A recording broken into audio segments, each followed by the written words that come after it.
Hello, and welcome to another edition of Interviewing the Legends, brought to you by the Publicity Works Agency, devoted to promoting musicians and authors worldwide.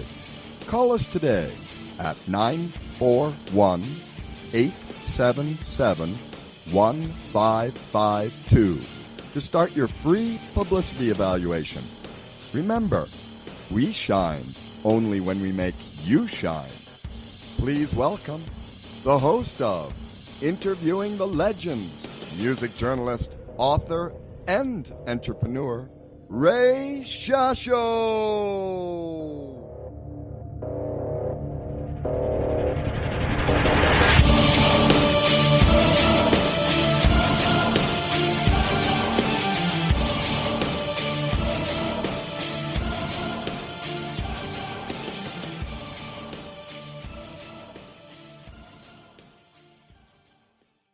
Hello once again, everyone. I'm your host, Ray Shasho, and welcome to another edition of Interviewing the Legends on BBS Radio.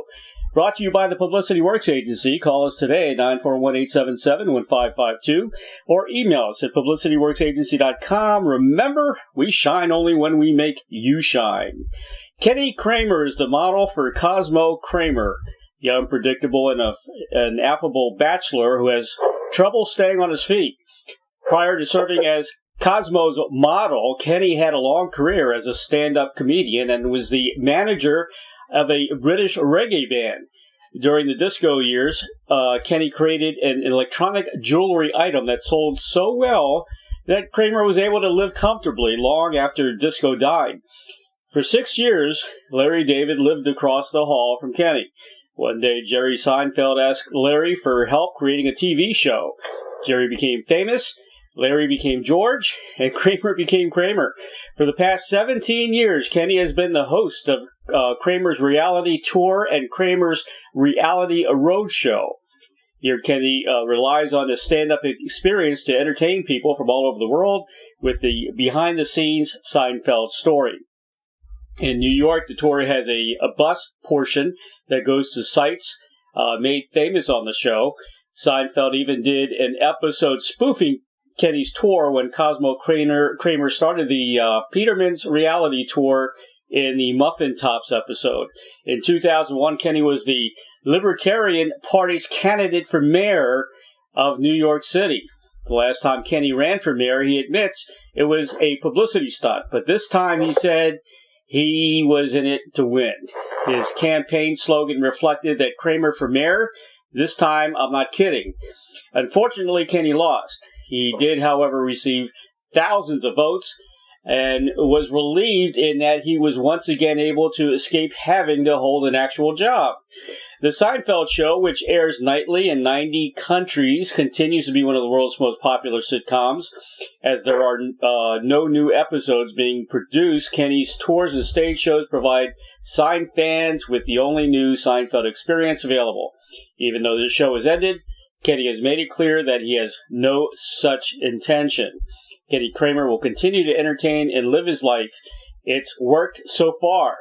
Please welcome the one and only reality Kramer, Kenny Kramer of Interviewing the Legends. Hey, Kenny, how you doing, man? I'm doing good. Wow, what an introduction.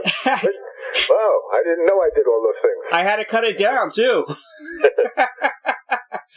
How much of Michael Richards' character do you see in yourself? I know Michael did a lot of it on his own and didn't really want to collaborate with you, but how much do you see? I know all the little things that Larry David put in there is based on you. Right. Well, Larry knows me like a book, and he lived across the hall from me for many years. And, so a lot of the Kramer personality, the golf, the entrepreneurism, a lot of time in the hot tubs, sex without dating, all of these things are going to be attributed to my personality. But, Michael put his own spin on the thing when he found out he was going to be playing Kenny Kramer, or not Kenny Kramer, but Kramer, because the agreement I made with them is they couldn't call the character Kenny Kramer. But Kramer, he knew that it was based on Larry's friend Kenny and chose to do no research. He didn't want to know anything about me. He wanted to completely model a character in his own image. And so he did, thankfully, because let's face it, if I would have been Kramer, this show could have gone right down the tube. Well, think about it, because I through doors or, having seizures. And that physical comedy is the ingredient that Michael brought to the part, which really made the show accessible to kids that don't know that, some of the jokes are a little too sophisticated for them, but when he comes in and says, "I'm out," it's funny. Yeah, I've seen every episode probably about 100 times, and me and my daughter do all the Seinfeldisms. Like the parking. I hate to give it up every time we get a good parking and things like that. So Right. we're huge fans. So I can really talk about any episode, and a lot of people don't know this. You were in the Face Painter. I have a brief cameo there, yes.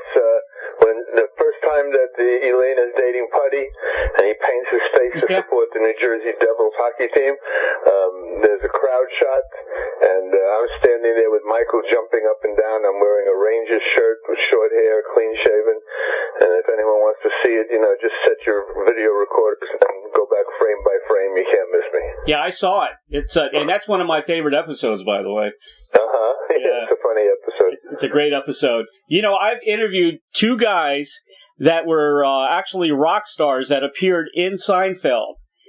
Really? Yes. Joe Lala, who is also a friend of mine. Joe was in that Face Painter episode. He was the priest at the end that let Elaine in to see the priest that was in bed. Really? Yeah, Joe was in Manassas, the band Manassas. He was played with the Bee Gees. He toured with Crosby, Stills, Nash and Young, and he was also an actor. And he's a good guy. He's from Tampa. He passed not too long ago. The other guy I interviewed, Michael DeBar, he was playing in the episode The Smelly Car. He was the restaurateur. And wow. And was he an actor, like a SAG actor that got the job through the regular channels? Or yes. Just know somebody? No, he was a rock star. He played with Silverhead, Detective, solo work, but he was also he does reoccurring roles on Murdoch. Oh wow. He's Murdoch on the MacGyver show. He's the bad guy Murdoch. Wow. Yeah. Well, So quite a claim to fame. yeah, little trivia. Two rock stars that were actually in Seinfeld. So you really know your Seinfeld stuff, huh? I do. I really do. Well, can you tell me, out of curiosity, what are your 5 favorite episodes? Can you do that? Well, the Face Painter is one of them. Okay. The other one is probably Master of My Domain. Definitely. The contest. I did like the when Kramer was he became a ball boy, and right at the U.S. Open, right? U.S. Open, and I do like it when he had his will redone. And they pulled the plug, and he freaked out at the end. Remember, he decided not to, end it if anything happened to him. That was another good one. It's hard to make a top 5 list, but the ones you selected are very tasty. They're very tasty. Good ones. I personally think the contest is the one that belongs in the Hall of Fame. Definitely. Because, having a show where the storyline is the 4 main characters on NBC at 9 p.m. prime time make a bet who could go the longest without treating their bodies as amusement parks. And it was just amazing what a breakthrough in the annals of television history, because think about it, maybe 10 or 15 years before that episode, Rob and Laura Petrie couldn't sleep in the same bed. Yep, exactly right. You saw their bedroom, they had twin beds. I know. And now you got the cast masturbating, or not masturbating.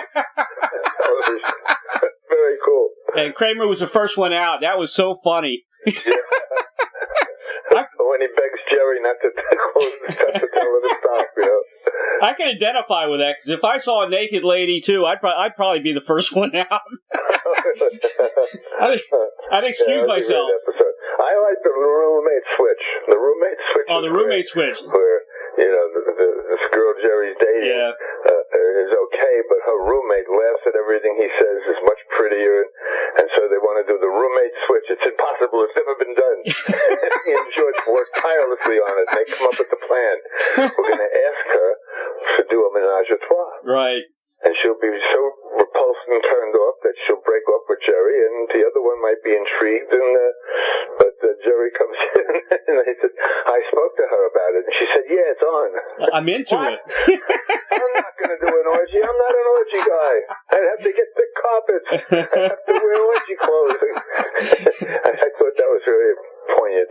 The series was incredible. The writing was wonderful. And Larry David's, Curb Your Enthusiasm.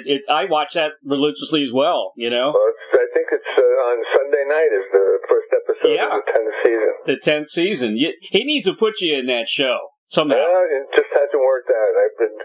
He was filming in New York. I was living in Mexico. Wow. I was in Florida. He was like in L.A. And I wouldn't ask, and he hasn't asked either. So, yeah. But as a fan, I think the show is great. He used to tell me, what his stories were. Right. But I told him to stop doing that because I'd like to be surprised along with everybody else. Exactly. Yeah. Because some of those premises, he could ruin the whole show for me by telling me that he's picking up a hitchhiker to get in the HOV lane. A hooker. a big, fat hooker to get in that lane. I think some of his things are Palestinian chicken. Yeah. But he's making love to this Palestinian anti-Semitic woman who says, do it to me, Larry. Do to me what you're doing to my people. Some of those stories are just amazing. How about the yarmulke, when when Funk... Yeah, it's on the... So what? You dropped your yarmulke. So what? It's a big deal. Yeah, Palestinian chicken is a classic. The Palestinian chicken, yeah. But the best was what do you call it? Fakwa? Yeah. The Ayatollah? Yeah. And the Ayatollah, he okays it, but he wants the lead to go to, what's his name? The guy who did Hamilton. Yeah. And it's a great cast. It's just a bunch of guys you never think about, really, Yeah. Well, they're very tight, his core people that really he depends on is 4 guys that were on the writing staff of Seinfeld. Right. And, anybody who ever worked at Seinfeld, even if you were just there for 1 season, it would get you a development deal, Yeah. It's just amazing how many guys came out of that with such great careers. Thing like Larry Charles, who has that show Ballers. Right. The football players. Yeah. And directed Sacha Cohen in 3 of his movies. And it's just amazing how they were all over the place. But, Larry, he took off, I guess it was 2 years between season 9 and season 10. Right. But, coordinating all those people with their schedules and everything for when they could get to work and, have like a month or 2 that they could be filming. Because they film extensively. Like when they do Curb, Larry told me they shoot maybe 15 hours of video. Really? A lot of it are redos because they're just cracking each other up laughing so much. Yeah. But, the whole process is about the editing. Yeah. And it's quite an arduous task the way he has it set up. But, it's his baby. And let's face it, Larry doesn't have to do anything ever again. Yeah, he has fun with it. You can tell. Yeah, no, he loves it because he's surrounded by his friends. Yep. They're all very close. Yeah. And there's just a lot of laughs, and it's a pleasure to go to work in the morning. It's so funny, the characters you see, and they're like Ted Danza. Right. In a different light. You see Ted in a different light, which is, and everybody's mad at Larry, and then the people that are mad at Larry are idiots, because they shouldn't get so mad. It's so funny. What about his relationship with Michael J. Fox? I know. It's Parkinson's. And that character Leon emerged. Oh God! Spoiled for him. Yeah.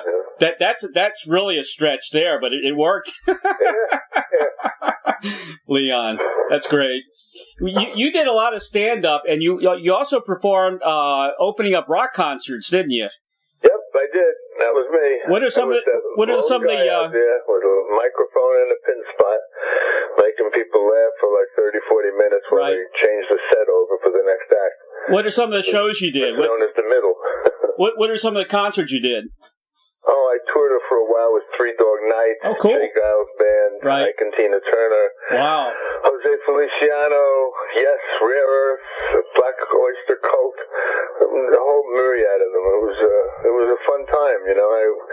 I was living a really decadent lifestyle, playing the part of a rock star. Right. And then I got custody of my 5-year-old daughter because my ex-wife was a drunk and she couldn't handle it. And now all of a sudden I could no longer be on the road living in hotels every night. Right. I had to have a home for her. So it kind of curtailed my rock comedy experience. But I had a great run there for about 5 years. That's kind of a love story in itself, you and your daughter. I saw some of the footage of you and her, and you guys had a great relationship.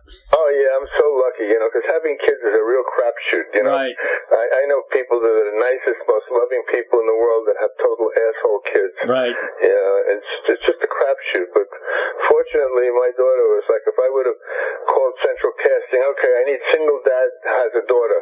Let me see who you got. They would have sent Melanie over. She was beautiful, outgoing, friendly, funny. You know, she's just really a gem and fun to be around. And we just had such a great relationship because, you know, one of the things I wanted to do with having sole custody of my daughter is I wanted to be the parent that I never had. You know? Right. Like I used to do things like, Melanie, get up. Do you want to go to school today or would you rather go to the Bahamas? Well, gee, Dad, let me think about that. I used to love doing things like that. That's incredible. I got in trouble once. I wrote a note to please excuse Melanie for from school yesterday. She had to go to the Yankee parade on Broadway. How cool is that? That's not a good excuse that she had to go to a parade. Yeah. Oh, the Yankees won the World Series. Are you kidding? Where's your civic pride? You know, that happened to me. My uncle took me out of school to see the World Series in 1970. I was a big Orioles fan. And I saw the Orioles and the Reds back in 70. So, yeah, I know the feeling. Right. Yeah. So anyway, I was really lucky, and she's turned out to be quite a woman. She was making a lot of money, like $100 plus a year, working for Lancome, big cosmetics company. But she always had a passion for children. Right. So she quit her job at Lancome.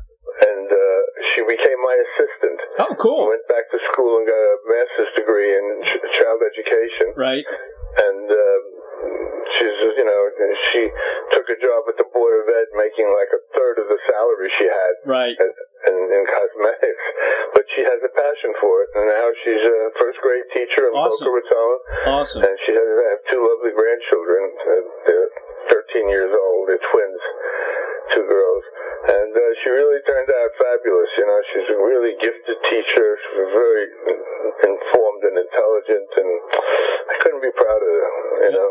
Yeah, my daughter and thank goodness for FaceTime. You know. Exactly. My daughter and son-in-law are both teachers, so we got a lot of teachers in the family. Where does she live?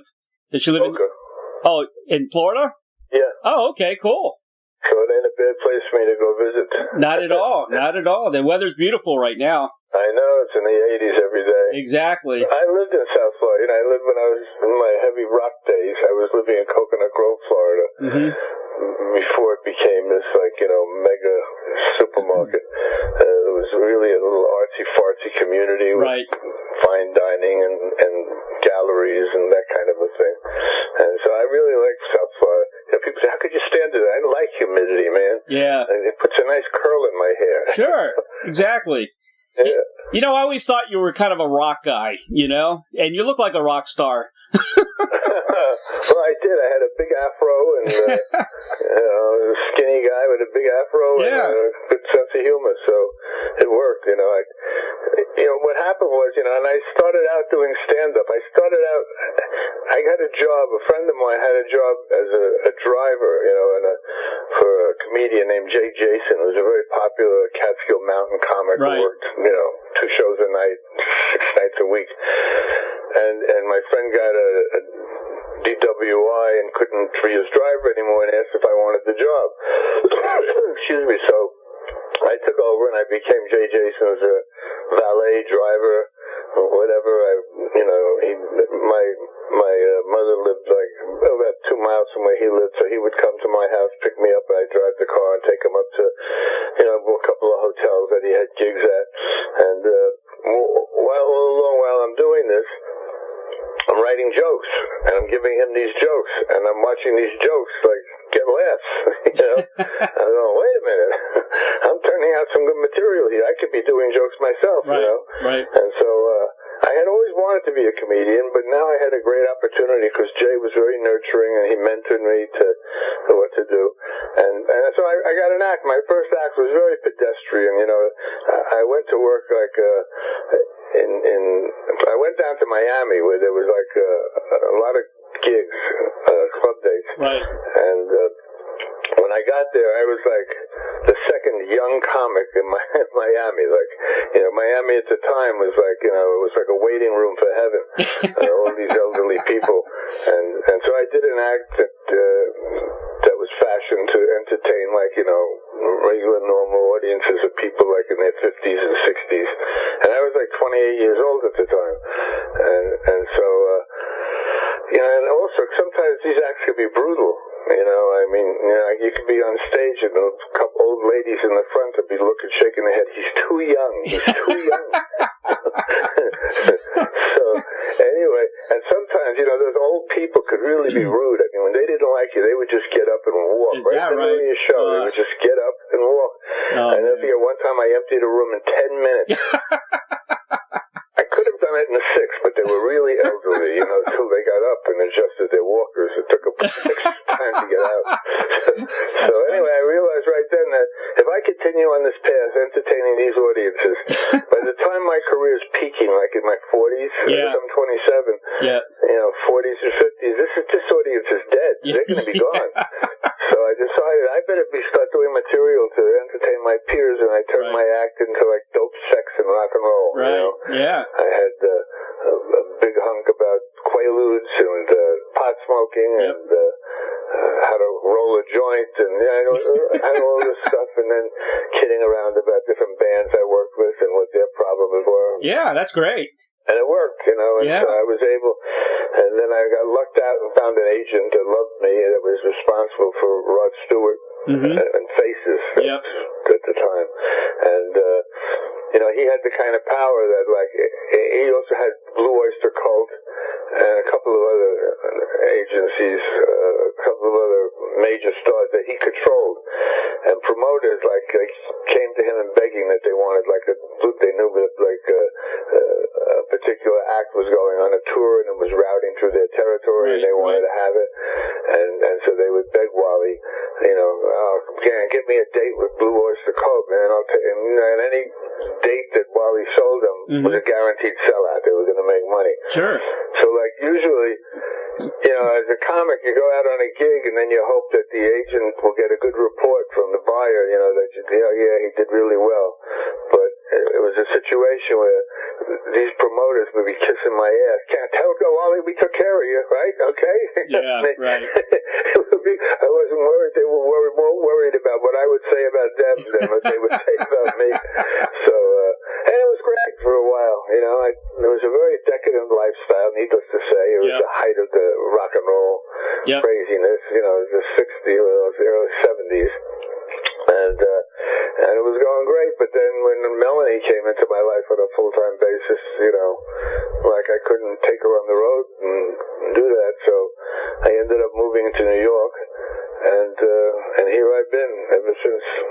You were very popular with that electronic disco jewelry, right? Oh yeah, that was great. I found an item that cost 10 cents and sold for $10. Wow. What a markup. So I thought, there was somebody told me it was like a 10,000% markup. Yeah, that's crazy. But if, you know, you have that kind of a markup on a product, you buy it for $10 and you sell it for $10, and you sell a few 100,000 of them, you're making money. You know, I used to the product used to get manufactured in bags in these little Ziploc jewelry bags. Right. And I used to, like, go to the Ziploc distributor and buy, like, you know, 20,000 bags at a time. And the guy swore I was a pot dealer. He says, come on, I know what you do with these bags. Come on, what do you got for me? I said, no, man, I'm selling jewelry, you know. So it worked out really well. But then, after 2 years of this, I went to try and patent it, right. and I couldn't do that because I was really using other people's technology. There was a battery and an LED in a little case. So I went to these patent people, and they said to me, listen, you're not General Motors. You can't enforce a patent, even if you got one. Right. He said, so just make your product and sell them while you can because you're going to get knocked off. And sure enough, where I had, disabled veterans making this stuff for me. Oh, wow. People started tooling up and, just really mass manufacturing the item and variations of the item. And, so I retired.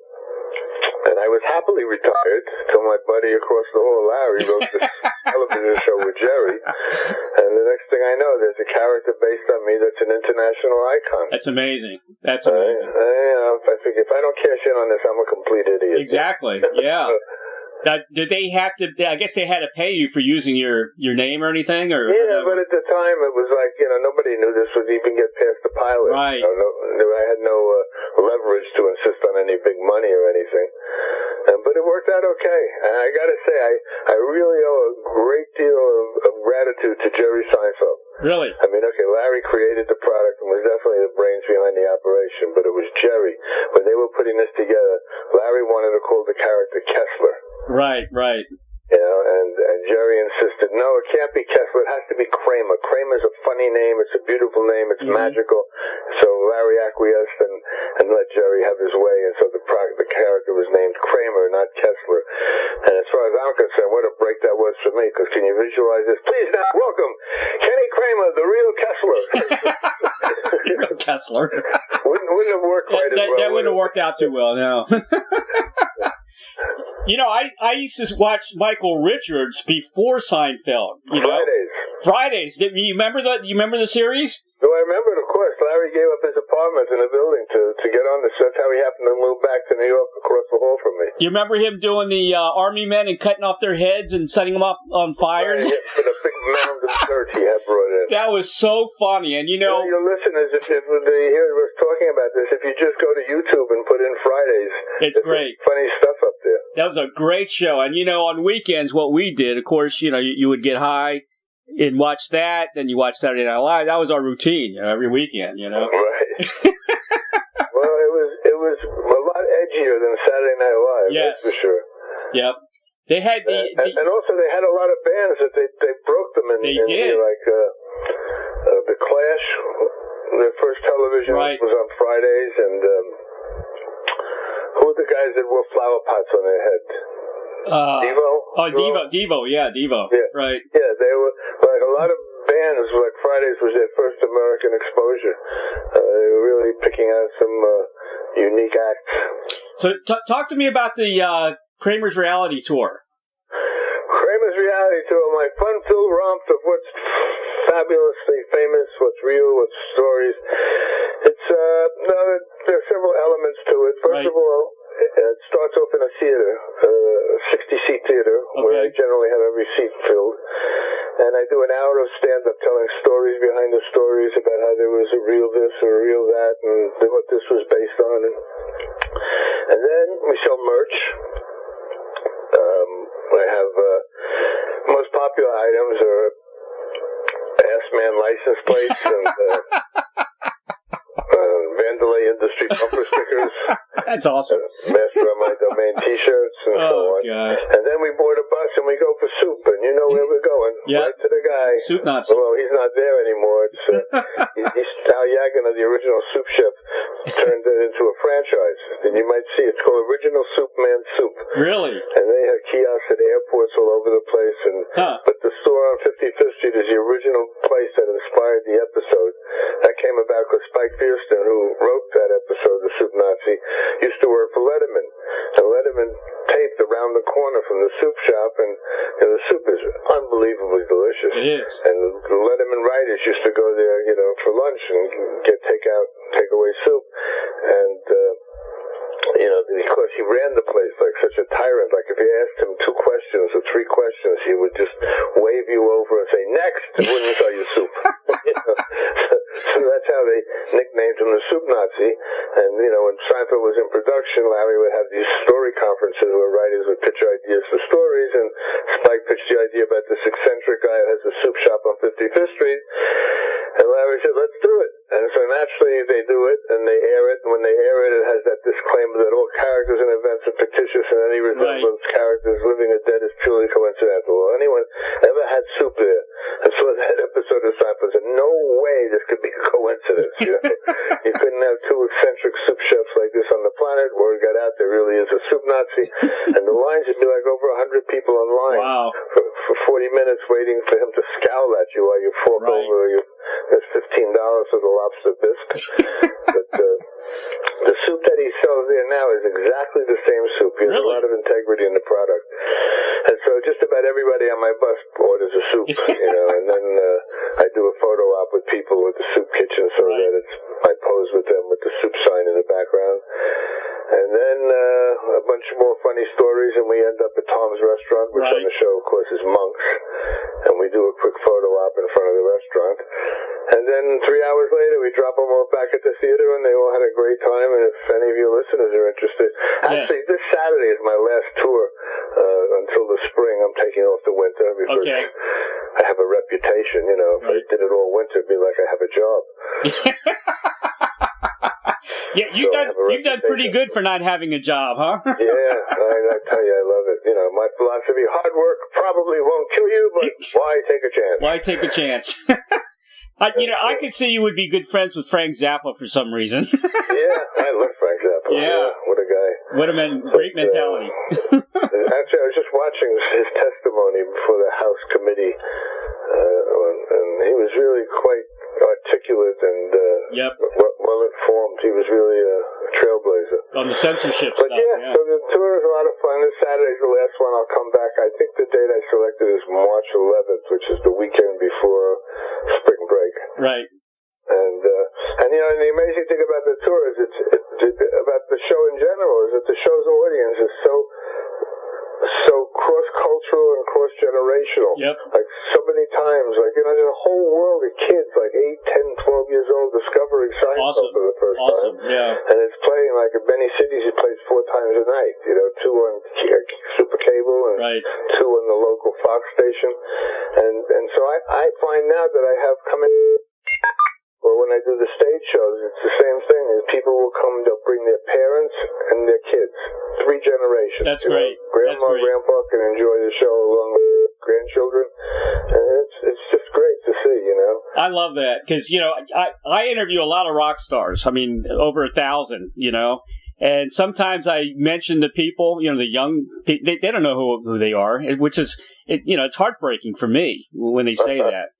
You know, the worst was, you know, I did Connie Francis recently. Come on. Nobody knew who Connie Francis was. How big was she, right? Back in the 50s? Right, She was huge, man. You know? Early 50s. Yeah. But she all the hits, she's one of the most popular singing stars in history, you know? How many hits? So let me guess, she now has a theater in Brandon, Missouri, right? No, she does. She lives in Lauderdale. You know, and she's just kind of chilling. She likes to go out and eat, and, you know, she's got a bunch of friends that she hangs out with. Right. She's just chilling. Yeah. Well, it's amazing. You know, these kids that are watching Seinfeld for the first times, I envy them being able to see these episodes for the very first time. Right. You know? I mean, now, like, you know, you're surfing on this and say, oh, it's a puffy shirt. No, you know, you never really can surf to a Seinfeld episode that you've never seen. Right? Yeah, exactly. I don't think there's one show out there that you can remember every scene. You know, maybe I Love Lucy, Dick Van Dyke, you know, things like that. But, you know, I mean, in a more modern era, I think it's definitely Seinfeld. Yeah, no doubt about it. Also, you're doing you're ordained now, right? Yes, I became a minister. Right. It's very difficult to do. You just had to get online and know how to spell your name. but for $35, I actually marry people, and you know, I give them a warranty with the marriage. And if it doesn't work out after 5 years, you know, they get a second marriage for free. That's funny. That's funny. It's a lot of fun, but naturally, you can imagine the people that want to be married by the real Kramer have a quite interesting life, so to say. I like to get remarried by you, me and my wife. Okay, I've done a lot of redoing vows and all that stuff. Yeah. People have written some very funny vows that, I incorporate into the ceremony. So how does one do that? Because most of the time, from the Midwest, that for me to go out there, I'd have to charge a big fee. Right. I tell them it's not worth it. You want to get married on Skype? I'll do that with you. So how do you perform most of the marriages? In my theater. Oh, okay. So you would have to go to New York? Yeah, if you want to get married, like, in person with me, or else you have to, like, go for some bucks, I get a nice fee for my personal appearance and then flights and hotel. But if they happen to be in New York, I've done a lot of renewal of vows on the tour, Just before we go out to buy merchandise, do about a 10-minute chunk and have these people who are obviously in love with Seinfeld as much as each other, and it's fun. It's just fun. It's you can make a honeymoon out of it. Actually, you go to New York, get remarried. True. I've had that. People come to New York specifically for me to marry them and have their reception, have their friends come. They book the whole bus. I've had a lot of private tours where people book the whole bus, like, some guy's waiting online to get into a theater, and all of a sudden this bus pulls up. Right. Says, "Hey, Jeff, come here. You are Jeff, right?" And they get on a bus, and they're all their friends yelling, "Happy birthday, surprise!" So it's really a lot of fun to do that. Very cool. I had one incident that was really kind of a disaster. I had done a tour for this woman who was a destination manager, who was bringing a group through, and I also do this lecture, Welcome to New York, where I give tips on how to thrive and survive in the city, and so she said, it's my husband's birthday, it's his 60th birthday, and this was like in the summertime, and it was like for October or something, and she says, "I'd like to do a surprise for him." So I said, "Sure." So we worked on it, we planned it, and did the invitations and everything. And the scam I had set up was that she told her husband that before we go out for dinner, I have to stop. One of my client's sons is in a play in an off-Broadway theater, and I promised I would go there. It's only going to be about 45 minutes. So in the meantime, I had these actors I hired to be on the steps leading into the theater, and they were all saying, "Oh, I saw it last night. What a worst piece of crap. I can't believe I got to see it again." But my sister's in it, and they were all complaining about how terrible this play they're about to see is. And they're on the line listening to this, and this guy's thinking, "Oh my God, what have I done to myself? I have to leave." And then, of course, the theater is now open, and when he walks in and everybody's in their seats yelling, "Surprise!" Now, you would think that would be a great setup for a good party, right? Right. This guy is an inveterate Yankee fan. Who knew when we were planning this in the summer that the night of this party would be Game 6 of the World Series? Oh, gosh. And this guy couldn't handle it. He wanted no part of being in any party with his friends.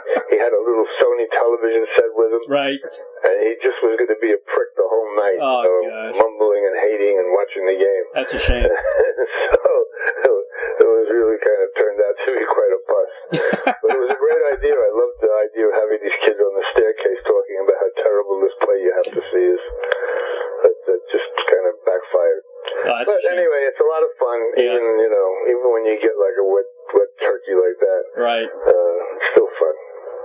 You did recently Miracle on 42nd Street. What was that all about?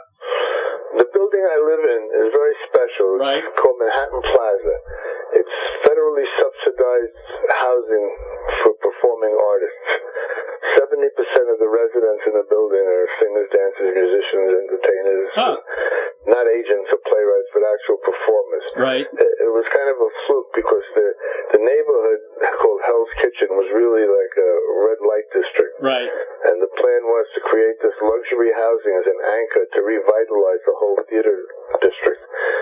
And while they're building this thing, which the apartment has a health club with swimming pools, tennis courts, racquetball, climbing. I live like in a country club 2 blocks from Times Square. Wow. And the best part about it, it's federally subsidized, Mm-hmm. So rent, like when Larry moved in first, he came came in as I did as a comedian, his rent was like $67 a month. Holy crap. If it wasn't for being able to live in Manhattan Plaza for $67 a month, he could not have been hanging out in comedy clubs until 2, 3 in the morning. Right. And have to get up and have a job in the morning. So, Alicia Keys grew up in the building. Terrence Howard grew up in the building. Right. Samuel L. Jackson was a security guard. How about that? In the building. And so anyway, it was just a blessing because when I moved to New York, I had a 2-bedroom apartment with my daughter. And I've just been really blessed to be here since 1977. No matter where I am in the world, I'm never ever giving up this home. It's right on the corner of 10th Avenue and 43rd Street. It has a beautiful view of the river, and here we live. And the building still maintains the demographic: 70% performing artists, 10% senior citizens, 10% community residents, people displaced when they tore down the tenements to build this place, and then 10% what they call fair market, which is the category I'm in now. I've been for years now. I pay the full rent, but it's just terrific. I can't say enough about it, but it was turned into a documentary that's been playing on PBS stations called The Miracle on 42nd Street. Right. And it's really interesting, the interviews of all these big shot celebrities now who started out and owe their thanks to Manhattan Plaza for providing them safe, affordable housing while they pursued a career in the industry. Yeah. I think I saw a special, too. I think it was Woody Allen. He went back to his old neighborhood, and he was showing where he grew up, the school, and I find that stuff interesting. Oh, no, you're talking about Back to the Bronx. That was right. That was, what's his name, Jerry's manager. Okay. Irving Azar. Huh. Yeah. And that was really cool. That's where so-and-so, my girlfriend, used to live up in that apartment. Yeah. Very cool. Yeah, but it's really interesting, very, very warm, touching, special. You sound like one of my family members, because my father's family is all from Bensonhurst. Oh, okay. My dad's from... You can't mistake my accent for a Texan, huh? My dad's from Brooklyn. He grew up in Brooklyn. I had an uncle that he was a big shot, retail electronics on, he was on Times Square, Crazy Eddie. No, well, we're related to Antar. We are related to him. Distant cousins. Oh, really? Yeah. I got a couple of books I want to send you. I'm gonna, if you can, just email me where I can send them to you. Sure. One of them is called Check the G's. It's about me growing up in the family business. You know all those retail electronics stores that used to bait and switch. That's what I did for years. And the story's all about that. It's pretty funny. And then I just came out with a book that's just released called The Rockstar Chronicles. I interviewed, there's about 45 guys in there, legends, that recent conversations with. I think you'll like it. Oh, great. Well, we're off the air. I'll give you my address. I'd love to read those. I think you'll enjoy it. So you were like a bait and switch guy? I was a bait and switch guy. I was a magazine salesman in my teenage years. Is that right? Door to door or what? Door to door. I used to con people to buy $300 worth of magazines that they're just going to fill out their mailbox. I remember that. But I had a great pitch, and I was very charming, and I was going to school, and this was helping with my tuition. So not only will you be getting great literature to read and current events, but you'd also be helping somebody to get an education. Right. Our stores were in D.C. We were on F Street in D.C. We're a couple blocks from the White House. We were there for over 35 years. Wow. Yeah. But it's funny because we talked in Pig Latin in front of the customers. They didn't know what the hell we were talking about. You would enjoy it. New Yorkers would definitely. I did a cruise with the son of Waxy Maxie. Waxy Maxie, remember them? Yeah. They sold that place at the right time. People were bidding all kinds of money to get the right size. Right. And before, the technology precluded brick and mortar stores. But yeah, that was like an institution in Washington, wasn't it? Waxy Maxie's, yeah, it was. Yeah. Kenny, you sold what? Your hero was like the Sony Walkman? Yeah, I mean, we started back in the early 60s. My dad started in Baltimore, with, reel-to-reels, transistor radios, all from that, at the very beginning. And then we got into the Walkmans and, the 35 millimeter cameras, everything you can think of, Yeah, I had one of those first Sony wheel-to-reel video machines. Yeah. The camera was separate. It plugged into this player that you had to schlep along with you. But there was that started it all. That's right. That was fantastic. I was blown away when it first came out. Yeah. I sold a Walkman to President Clinton when he was a governor in Arkansas. And I threw out a famous person. I don't mention her in the book, but it was Cicely Tyson. Okay. I got a little too much attitude for you. Oh my God, horrible. Yeah, she came in looking for a light meter, and we didn't have light meters, so I referred her to another store, and she wouldn't take no for an answer. Wow. Yeah, I think she was drunk. Probably. But a lot of great stories. Kenny, here's your final question for you. Okay. I asked. Has our time flown so fast with this? It's pretty fast, isn't it? It says. Well, how much time have we done? We got about 10 minutes, really. Wow. Yeah. We got 10 minutes left, or we've been talking for 10 minutes? No, we got 10 minutes left. Okay, because I have short-term memory issues. We could start again. I wouldn't remember what the hell I said to you. That's funny. Kenny, this is a question I ask all the rock stars. Okay. And I get some interesting answers. I'm going to ask you that question. If you had a Field of Dreams wish, like the movie, to either perform, collaborate with anyone from the past or present, who would that be? Oh my goodness. Oh, that opens the door to so many millions of opportunities. Like collaborate, I'd like to do a movie with them. A movie, you want to stand up, anything. Music, perform with a famous band, anything. I guess I'd like to be with Larry. With Larry, huh?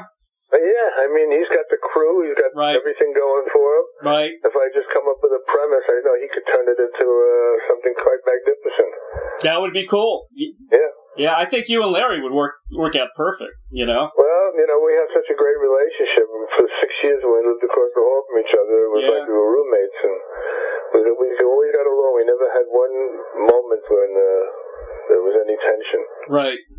You guys still talk? Yeah. Yeah. Yeah, I guess I'm going to talk to him Sunday night after I see the first episode. Okay. Well, tell him I said hello. I know he went to University of Maryland. I'm originally from Maryland. The history major. Yeah, my brother went there too. Really? University of Maryland. And where are you based now? Me, I'm in Sarasota. Ah, right, on the coast. You're right, but I used to live in Fort Lauderdale. I went to school there for broadcasting. Oh, okay, cool. Yeah, I did a lot of. You were probably in Fort Lauderdale around when I was there. You remember a club called Bachelor's 3? Yeah, I sure do. I used to play there all the time. I opened for Lou Rawls, Frankie Valli, and Bobby Goldwater, and a whole myriad. This guy owned the store. He owned that joint. It was actually Joe Namath, Ray Abruzzi, and another couple of partners that shall remain nameless. The boys. The boys, right? But they used to use me like about every 2 months. I would come to open an act of Temptations, a Stylistic. Fantastic.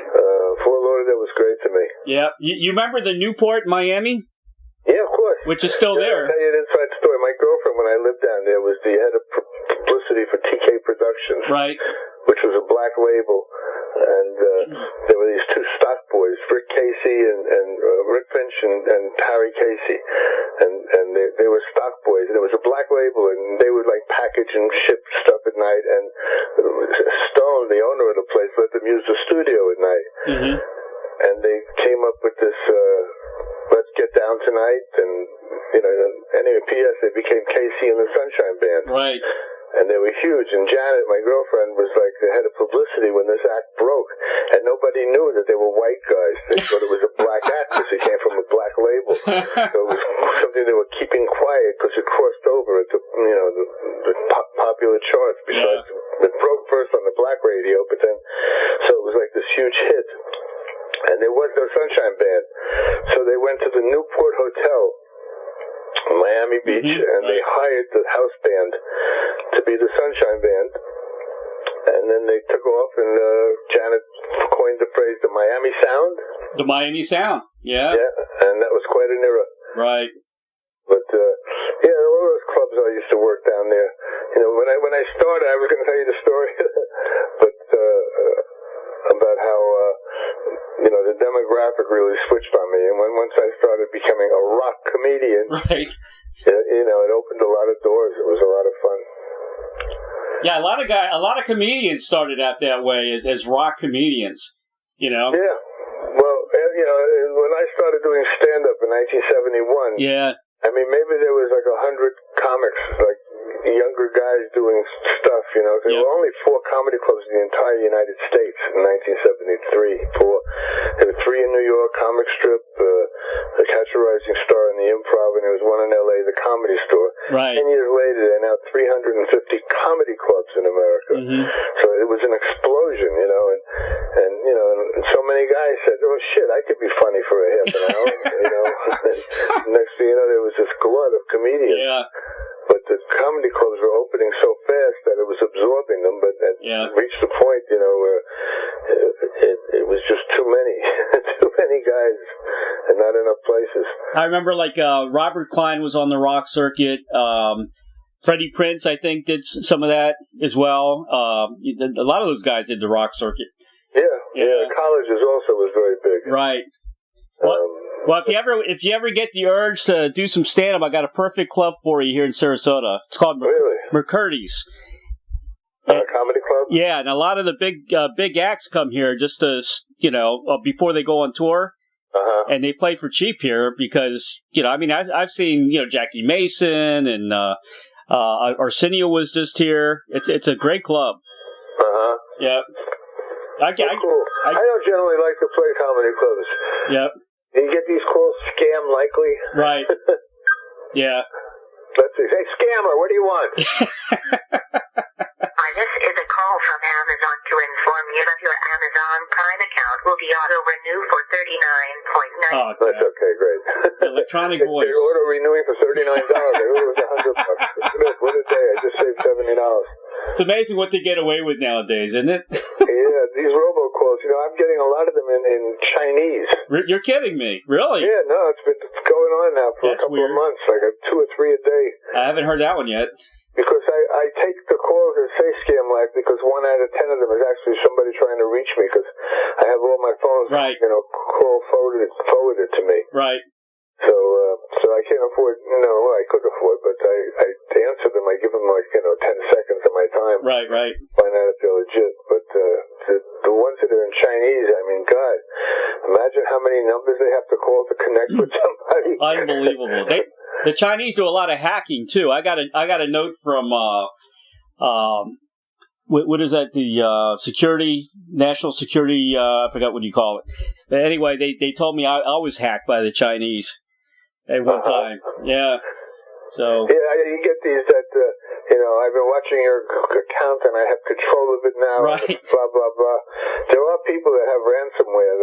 That is true, but these people that have been calling me are full of crap.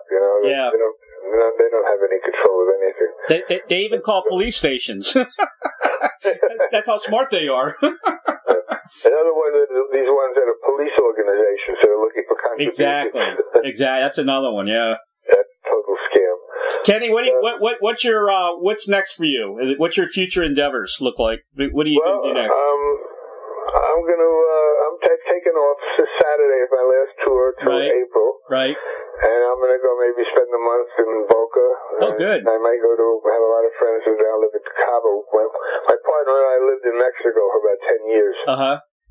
Just 4 months a year. Right. We had a place down there. But she's an only child and her mother has dementia and it's curtailed our traveling and she has to keep taking care of her. Yeah. But and she also had a great career working for Crystal Cruises. Oh, awesome. As a guest entertainer and all the privileges of a guest on the 6-star cruise line, and one of the privileges was +1, me, Mr. +1.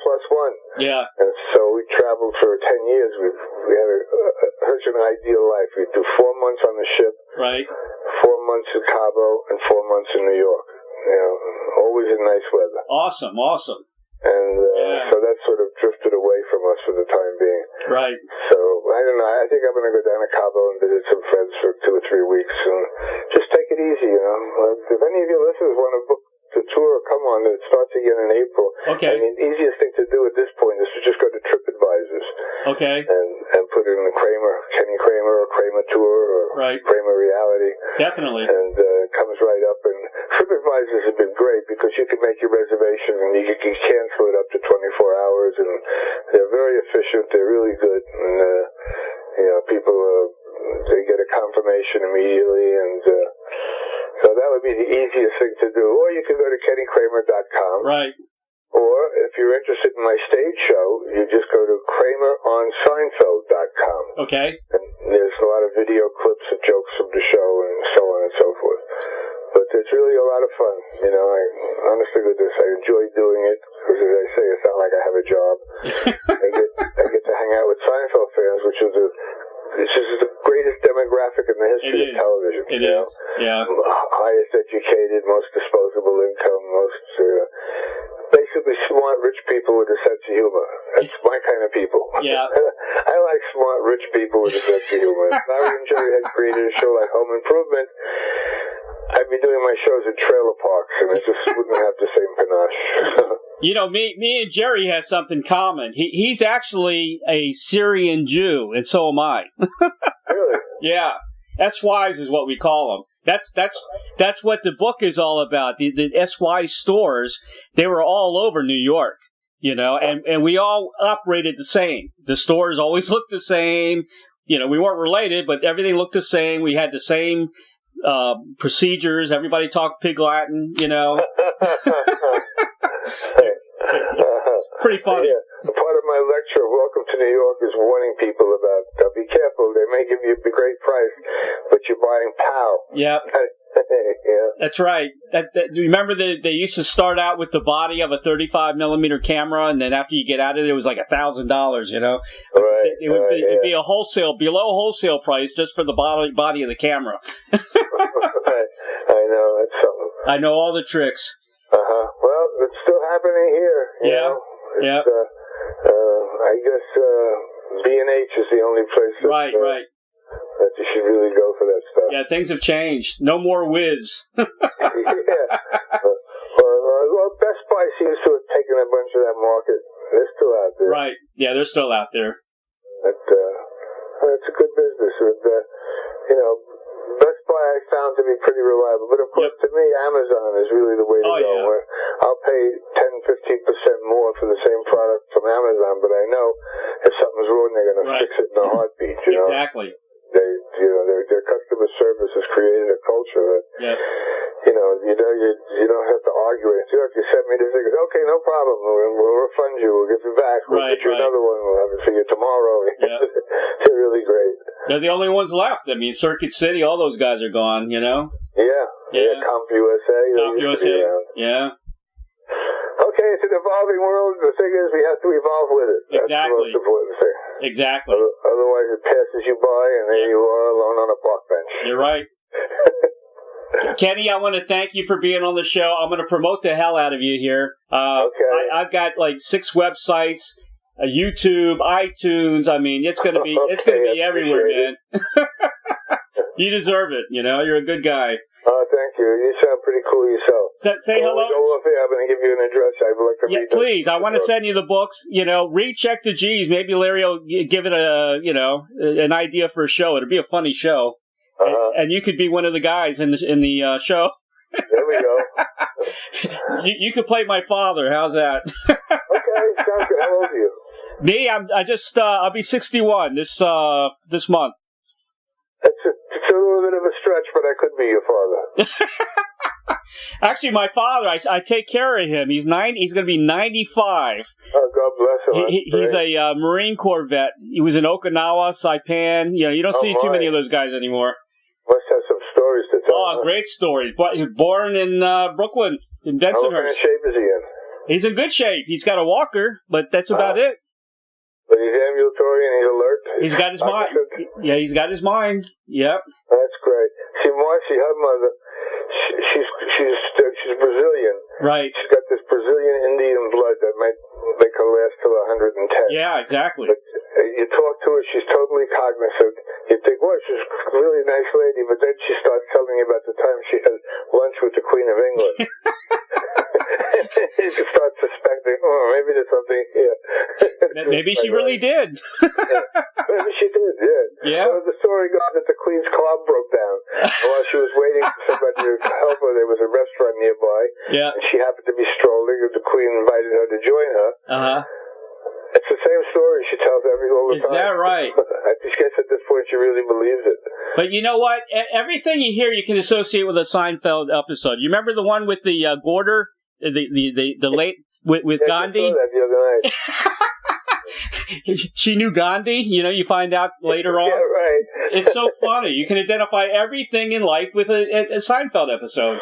I know, it's amazing how in the height of its popularity, when it was like what they call the water cooler show, like everybody in the morning would be by the water cooler talking about the episode that night. Right. It was amazing how people related and identified to all of this stuff, and how it created a whole new lexicon in the English language, with concepts like double dipping and regifting and sponge-worthy, and it's just the vocabulary that it created is amazing. It's amazing. It really is. Communicate with each other with just two words, like some chick is looking at this guy and going, sponge-worthy.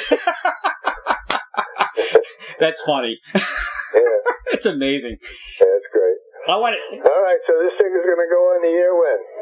It'll be Tuesday.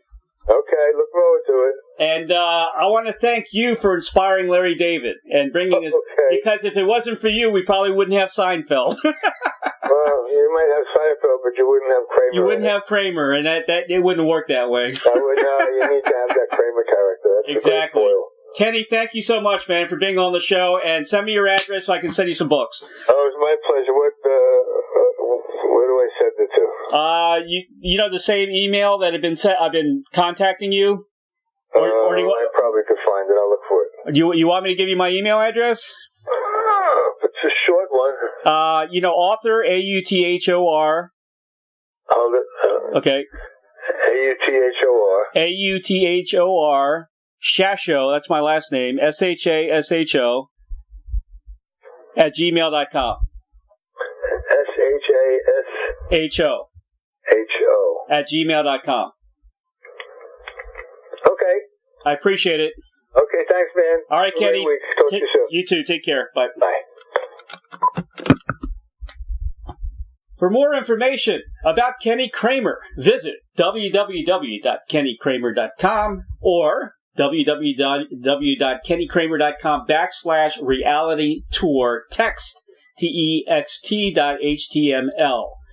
Kramer's Reality Tour. But you can find probably just about anything on www.kennykramer.com.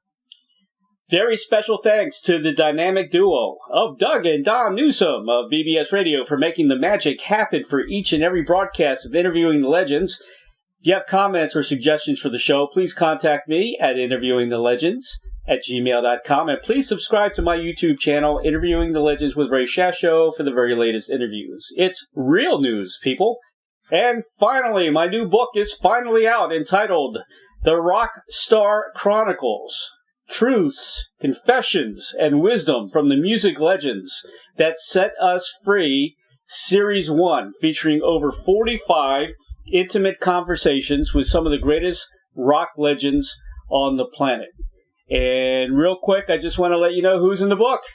Chris Squire, Dr. John, Greg Lake, Henry McCullough, Jack Bruce, Joe Lala, Johnny Winter, Keith Emerson, Paul Kattner, Ray Thomas, Ronnie Montrose, Tony Joe White, David Clayton Thomas, Mike Love, Tommy Rowe, Barry Hay, Chris Thompson, Jesse Colin Young, John Kay, Julian Lennon, Mark Lindsay, Mickey Dolans, Peter Rivera, Tommy James, Todd Rundgren, Dave Mason, Edgar Winter, Frank Marino, Greg Rowley, Ian Anderson, Jim Danny Mangrum, John Anderson, Lou Graham, Mick Box, Randy Bachman, Robin Trower, Roger Fisher, Steve Hackett, Eddie Haslam, Melanie Safka, Petula Clark, Susie Quattro, Colin Blunstone, Dave Davies, Jim McCarty, and Pete Best.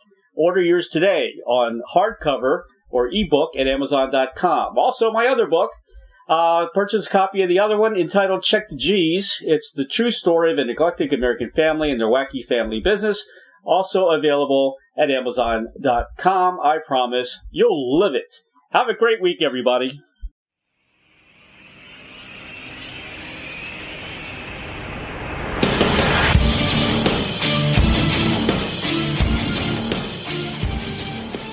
Thank you, everybody, for listening to Interviewing the Legends. Brought to you by the Publicity Works Agency. Call 941-877-1552 or visit us at publicityworksagency.com, specializing in author and music artist publicity plans. We shine when we make you shine. Tune in to Interviewing the Legends every Tuesday at 7 p.m. Pacific Time on PBS Radio, Station 1.